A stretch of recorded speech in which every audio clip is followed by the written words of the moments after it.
Assalamualaikum warahmatullahi wabarakatuh. Perkenalkan, nama saya Teguh Harwisma Pradana dari kelas 1 TPRB dengan NPM 1062157. Di sini saya akan mempresentasikan hasil kerja saya untuk UAS algoritma pemrograman dasar. Kita lanjut. Materi yang akan saya bahas adalah algoritma pengurutan, algoritma medik, dan juga algoritma penguin. Kita masuk ke algoritma pengurutan terlebih dahulu. Algoritma pengurutan atau yang biasa disebut dengan sorting adalah suatu proses untuk menyusun kembali suatu objek menggunakan aturan tertentu. Sorting juga sering disebut sebagai suatu algoritma untuk meletakkan kumpulan elemen data ke dalam urutan tertentu berdasarkan satu atau beberapa kunci dalam tiap-tiap elemen. Ada dua macam urutan yang biasa digunakan dalam proses sorting, yaitu pengurutan naik atau ascending, mengurutkan data dari yang mempunyai nilai paling kecil sampai ke paling besar. 2. Pengurutan turun atau descending, mengurutkan data dari yang mempunyai nilai paling besar sampai ke paling kecil. Data yang telah diurutkan akan lebih mudah untuk diperiksa serta mudah untuk dibetulkan jika terdapat kesalahan dengan menggunakan data. Maka kita semakin mudah untuk menyisipkan data ataupun melakukan penggabungan data. Berikut adalah beberapa metode sorting. Yang pertama yaitu insertion sort, straight insertion sort atau metode penyisipan langsung. Proses pengurutan dengan metode penyisipan langsung dapat dijelaskan sebagai berikut. Data dicek satu persatu mulai dari yang kedua sampai dengan yang terakhir. Apabila ditemukan data yang lebih kecil daripada data sebelumnya, maka data tersebut disisipkan pada posisi yang sesuai. Akan lebih mudah apabila membayangkan pengurutan kartu. Pertama-tama Anda meletakkan kartu-kartu tersebut di atas meja, kemudian melihatnya dari kiri ke kanan. Apabila kartu di sebelah kanan lebih kecil daripada kartu di sebelah kiri, maka ambil kartu tersebut dan disisipkan di tempat yang sesuai. Selanjutnya, selection sort.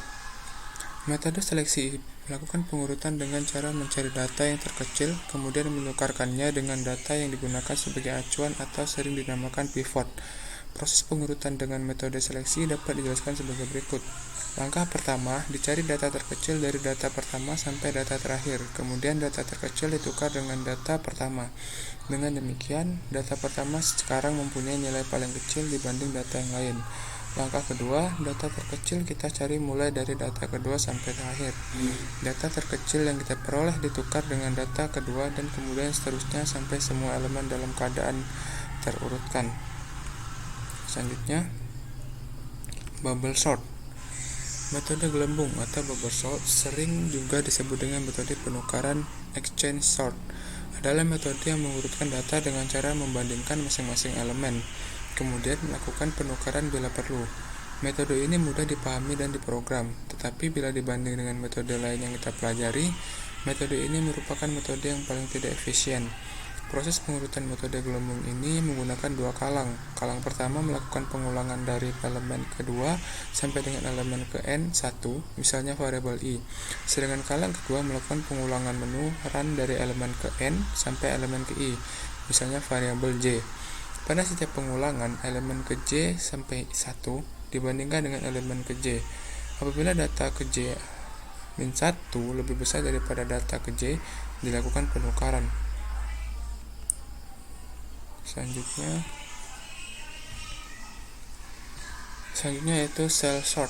Metode ini disebut juga dengan metode pertambahan menurun atau diminishing increment. Metode ini dikembangkan oleh Donald L. Sale pada tahun 1959, sehingga sering disebut dengan metode cell sort. Metode ini mengurutkan data dengan cara membandingkan suatu data dengan data lain yang memiliki cara tertentu, kemudian dilakukan penukaran bila diperlukan.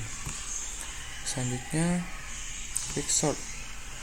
Metode quicksort sering disebut juga metode partisi atau partition exchange sort. Metode ini diperkenalkan pertama kali oleh C.A.R. Hoare pada tahun 1962. Untuk mempertinggi efektivitas dari metode ini, digunakan teknik menukarkan dua elemen dengan jarak yang cukup besar. Proses penukaran dengan metode quick dapat dijelaskan sebagai berikut. Mula-mula dipilih data tertentu yang disebut pivot, misalnya X. Pivot dipilih untuk mengatur data di sebelah kiri agar lebih kecil daripada pivot dan data di sebelah kanan agar lebih besar daripada pivot. Pivot ini diletakkan pada posisi ke J sedemikian sehingga data antara 1 sampai dengan J-1 lebih kecil daripada X, sedangkan data pada posisi ke J plus 1 sampai N lebih besar daripada X. Caranya dengan menukarkan data di antara posisi 1 sampai dengan J-1 yang lebih besar daripada X dengan data di antara posisi J plus 1 sampai dengan N yang lebih kecil daripada X. Kita lanjut ke merge search. Metode penggabungan biasanya digunakan pada pengurutan berkas. Prinsip dari metode penggabungan sebagai berikut. Mula-mula diberikan dua kumpulan data yang sudah dalam keadaan urut. Kedua kumpulan data tersebut harus dijadikan satu tabel sehingga dalam keadaan urut. Misalnya kumpulan data pertama atau T1 adalah sebagai berikut: 3, 11, 12, 23, dan 31. Sedangkan kumpulan data kedua atau T2 adalah sebagai berikut: 9, 15, 17, 20, dan 35. Proses penggabungan ini dapat dijelaskan sebagai berikut. Mula-mula diambil data pertama dari T1 yaitu 3 dan data pertama dari T2 yaitu 9. Data ini dibandingkan, kemudian yang lebih kecil diletakkan sebagai data pertama dari hasil pengurutan. Misalnya T3, jadi T3 akan memiliki satu data yaitu 3. Data yang lebih besar yaitu 9, kemudian dibandingkan dengan data kedua dari T1, yaitu 11. Ternyata 9 lebih kecil dari 11, sehingga 9 diletakkan sebagai data kedua dari T3. Demikian seterusnya, sehingga didapatkan hasil sebagai berikut: 3, 9, 11, 12, 15, 17, 20, 23, 31, dan 35. Baiklah. Sebelum kita masuk ke materi berikutnya yaitu algoritma MEDIC, saya akan menunjukkan salah satu contoh program pengurutan data dari nilai yang besar ke kecil. Kita run di sini. Kita pilih misalnya NPM saya saja 7 bilangan. Itu 1 6 2 1 5 7. Nah, maka program akan mengurutkan data yang dari terbesar ke nilai yang paling kecil, yaitu 7, 6, 5, 2, 1, 1, dan 0. Baik, kita balik lagi ke PowerPoint. Saya akan menjelaskan tentang algoritma MEDIC. Di sini, algoritma MEDIC adalah sistem yang bertugas untuk memfilter website dengan konten kesehatan agar tidak menyebabkan salah informasi. Di zaman yang semakin modern ini, rasanya semua mudah didapatkan termasuk di dalam hal mencari informasi, termasuk informasi soal kesehatan. Informasi kesehatan merupakan salah satu sumber masalah jika disampaikan oleh website yang kurang kredibel. Berkat adanya algoritma MEDIC, pengguna awam tentu lebih terlindungi dari informasi yang menyesuaikan seputar kesehatan, terlebih di tengah pandemik virus corona COVID-19 seperti saat ini. Kita masuk ke sejarah. Sejarah algoritma Google MEDIC dirilis pada tanggal 4 Mei 2018. Fokus update algoritma Google saat itu adalah website YMYL atau Your Money Your Love dan IAT atau Expertise, Authoritativeness, dan Trustworthiness.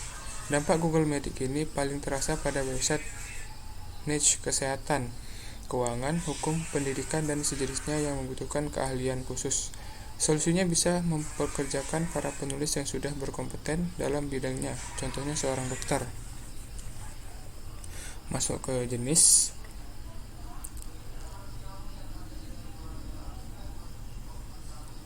MEDIC Update sesuai namanya berdasarkan pantauan tools canggih dari beberapa penyedia tools service. Update ini fokus menyasar ke situs kesehatan medis dan situs yang berjenis YMYL. Contoh kasusnya yaitu seperti yang kita tahu, algoritma itu lebih mengarah ke situs kesehatan. Jadi contoh yang dapat saya ambil adalah kesehatan seperti alodokter.com. Jadi jika ada informasi yang setidaknya salah atau tidak sesuai, maka algoritma MEDIC akan bekerja untuk memfilter informasi tersebut. Mungkin itu hanya yang bisa saya jelaskan tentang algoritma MEDIC. Kita masuk ke algoritma Penguin. Algoritma Google Penguin merupakan sebuah algoritma yang hadir untuk menurunkan peringkat website atau blog pada mesin pencari, namun tidak semua situs akan diturunkan peringkatnya. Google Penguin hanya menurunkan peringkat pada situs yang terbukti telah melanggar aturan Google Webmaster. Algoritma ini juga dimanfaatkan untuk memfilter atau menyaring yang hanya bertujuan untuk memperoleh keuntungan dari Google. Bahkan ada Bahkan ada yang peringkatnya menurun drastis karena melanggar ketentuan dari Google Webmaster. Akan tetapi, tidak sedikit website yang mengalami kenaikan peringkat dan traffic sehingga keuntungannya pun semakin bertambah. Kita masuk ke sejarah algoritma Google Penguin. Update algoritma Google ini yang kedua bernama Google Penguin yang dirilis pada tanggal 24 April 2012. Fokus utama dari algoritma Google Penguin ini terletak pada hal yang tidak relevan, spam backlink, dan over optimization pada anchor text. Pada saat itu, website-website yang membuat backlink secara berlebihan dan dimanipulasi banyak yang terkena. Agar lebih amannya, Anda bisa membuat link secara natural saja dan selalu audit link-link yang mengarah ke website blog Anda. Kita masuk ke jenis.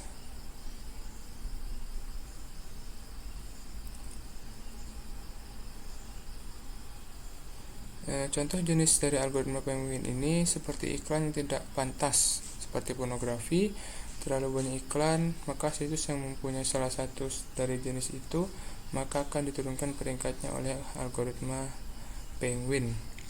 Kita masuk ke contoh kasus. Saya mengambil contoh kasus ini jika Anda jualan mainan anak-anak, tetapi karena Anda membeli banyak bahkan sampai ribuan backlink, maka terkadang situs Anda berada di situs porno, situs munil, situs baju wanita dewasa, dan lain-lain. Ini berarti Anda melakukan teknik curang karena ketidakberkaitan situs Anda di situs orang lain akan dinilai oleh Google Penguin. Pada bulan Januari 2012, Google memperbarui algoritma Penguin dengan menghukum situs-situs yang terlalu berlebihan dalam memasang iklan atau terlalu sedikit konten, hanya sepanjang monitor. Jadi agar lolos dari hukuman algoritma Penguin, jangan menebarkan tautan situs Anda ke situs-situs yang tidak jelas dan tidak nyambung dengan situs Anda. Berikutnya, itulah dapat saya jelaskan tentang algoritma Penguin. Dan di sini saya menunjukkan link-link referensi yang saya cari di Google. Ini ada beberapa. Baiklah, sekian, terima kasih dari presentasi saya. Jika ada salah-salah kata, saya mohon maaf. Terima kasih. Wassalamualaikum warahmatullahi wabarakatuh.